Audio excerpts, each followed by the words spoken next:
Assalamualaikum warahmatullahi wabarakatuh. Bismillah. Alhamdulillah alladzi bi'izzatihi wa jalalihi tatimmus salihat. Ashhadu an la ilaha illallah wahdahu la syarika lah rabbul bariyat. Wa ashhadu anna Muhammadan abduhu wa rasuluh al-mu'ayyad bil mu'jizat.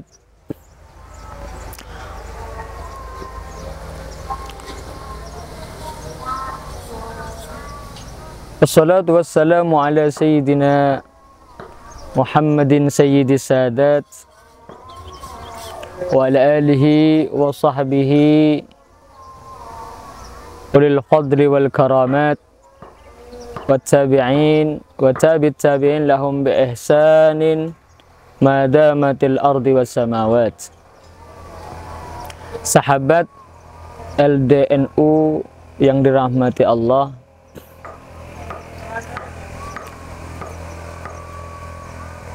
berangkat dari sebuah riwayat Nabi Muhammad sallallahu alaihi wasallam pernah menyeru kepada para sahabat, ya ma'syaral muslimin, man razaqahu biwaladin fa'alaihi bita'dibi wa ta'limi. Wahai para sahabat kaum muslimin, jika kalian diberi rezeki anak, maka berkewajiban sebagai orang tua untuk mendidik dan mengajari. Jadi berangkat dari pendidikan anak, khususnya di bulan Ramadan, terkait ibadah-ibadah selama Ramadan ini juga merupakan kewajiban, keharusan bagi orang tua. Lalu bagaimana risiko dan manfaatnya? Orang yang diberi rezeki anak, di situ diwajibkan bagi orang tua untuk mengajari dan mendidiknya. Manfaatnya, jika anak itu dididik, man 'allama wa 'addabahu razaqallahu syafa'atahu. Bila anak itu diajari, dididik, maka akan dapat pertolongan kelak di hari kiamat. Namun sebaliknya, bila tidak dididik anak tersebut sehingga menjadi anak yang bodoh, ya, sejak dini sudah tidak diajari bagaimana kewajiban-kewajibannya sebagai anak, otomatis setelah besar kesulitan karena tidak dibiasakan dari awal, dari dini. Jika bodoh anak itu karena orang tua lalai, maka orang tua yang akan mendapatkan resiko dosa dari perbuatan-perbuatan salah dari seorang anak. Naudzubillah. Berangkat dari riwayat hadis itu, para sahabat sekalian, orang-orang tua di rumah, mari kita ajari anak-anak kita di rumah untuk disiplin. Karena Ramadan di sini adalah momen penting karena bersama-sama, secara kolektif mengerjakannya. Mulai dari berjamaah sholat 5 waktu, mulai dari berpuasa, ini kan bersama, berbukanya bersama dengan keluarga, begitu juga dengan sahurnya. Ya, ini momen kesempatan mendidik sedari dini, sedari kecil, untuk melaksanakan dan mengajarkan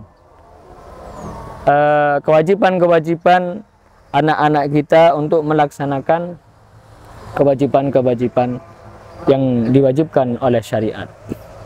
Sahabat sekalian yang dirahmati Allah, kita ilustrasikan seperti ini, dan itu memang diteladani, dicontohkan oleh para guru-guru ketika mendidik putra-putrinya atau santrinya. Ya, kalau sudah di pesantren mungkin jauh lebih mudah bagi orang tua, karena memang kegiatan kegiatan santri putra-putri yang mengikuti kegiatan di pesantren itu terkonsep, terprogram dengan baik. Mulai dari bangun sebelum subuh, melakukan kegiatan tahajud, diteruskan dengan kegiatan sahur bersama, terus ada kegiatan bimbingan. Cuman bagi di rumah, bagi anak-anak yang belum dididik di pesantren, maka caranya diantaranya ya diajak, dibanguni, ayo nak kita sahur bareng-bareng. Ya, tentunya tidak gampang. Ikut sahur bersama dengan kegiatan bersahur, mulai dari doa, mulai dari bacaan-bacaan yang harus dibaca ketika mau sahur, niatnya dan sebagainya. Dan sahur itu konsepnya sudah diajarkan oleh baginda Nabi, yaitu dianjurkan diakhirkan, sunnah diakhirkan, sunnah diakhirkan. Jadi ketika mendidik anak, jangan terlalu awal makan sahur, setidaknya sebelum imsak itu sudah diajak berbuka, maksudnya diajak sahur. Setelah itu selesai, rileks, lalu diajak ke tempat sholat subuh. Kalau tidak seperti itu, tidak dijaga, tidak didampingi, otomatis anak itu akan tidur nanti. Seperti itu. Jadi kalau didampingi, diajak ke tempat sholat, ayo nak kita sholat, maka anak itu akan ikut. Terus seperti itu, continue. Itulah bagian daripada pendidikan untuk anak-anak kita semua. Seperti itu. Para sahabat Lembaga Dakwah Nahdlatul Ulama yang dirahmati Allah,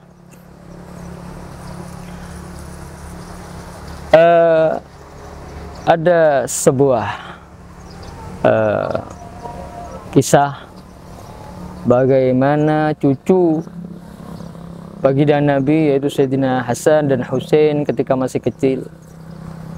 Yang jelas tidak jauh beda dengan yang lain perilakunya. Ya, manjat-manjat ketika sholat, ya, ketika sujud biasanya gendong dan sebagainya. Namanya orang tua tentunya ada di samping Rasulullah, dalam benaknya tidak sopan, ditegur. Ketika Sayyidina Ali sebagai ayah dari kedua putra kebanggaan baginda, yakni Sayyidina Hasan dan Husain, tentunya ditegur. Justru malah Sayyidina Ali ditegur sama baginda Nabi. Iya. Jadi karena memang posisi usia sedini itu memang seperti itu. Para sahabat LDNU yang dirahmati Allah. Juga anak ini merupakan amanah dan titipan.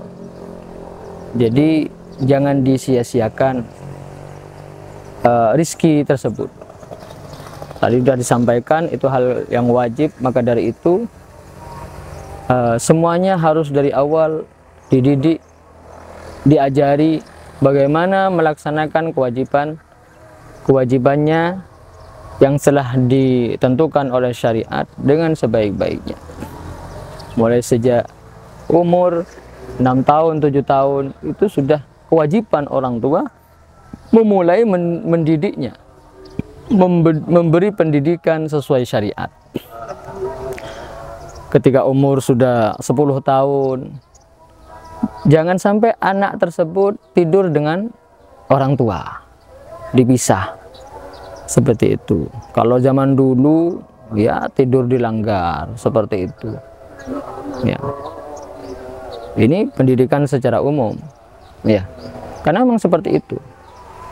Kalau sudah besar umur 16 tahun itu punya kewajiban orang tua untuk menikahkan, seperti itu. Itu diantara sebagian poin penting dalam mendidik pendidikan ibadah selama Ramadan untuk anak-anak kita semua. Para sahabat lembaga dakwah Nahdlatul Ulama yang dirahmati Allah,